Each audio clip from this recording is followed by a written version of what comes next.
Hi guys, it's me again, RPX Motovlogs. Ngayon guys, meron tayong year in charity with Parak Mandaluyong chapter.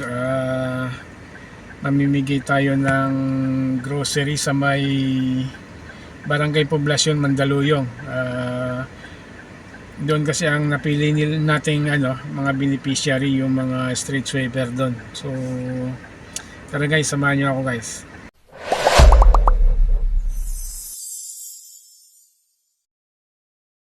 Andito na tayo guys sa sa barangay hall ng Barangay Poblacion. Kasama na rin natin yung mga street sweeper na mga beneficiaries natin, no? Ayan sila. So kami mga grupo rin namin. Ayan.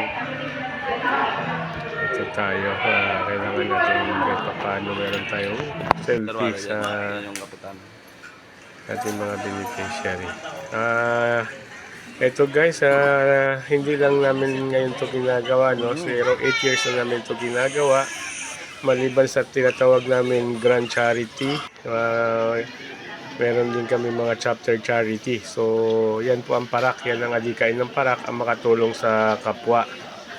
So guys, sana patuloy niyo suportahan ng aming grupo at ang aking YouTube channel, RPX Motovlogs, para makapaghatid pa tayo ng maraming tulong sa mga kababayan natin mga nangangailangan.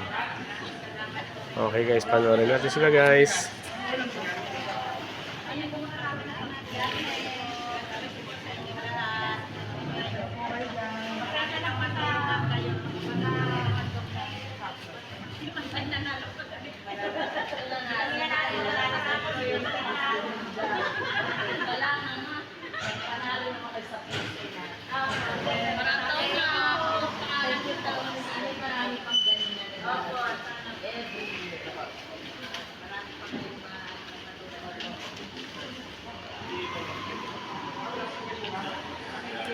Ayan guys, tapos na ating pamimigay.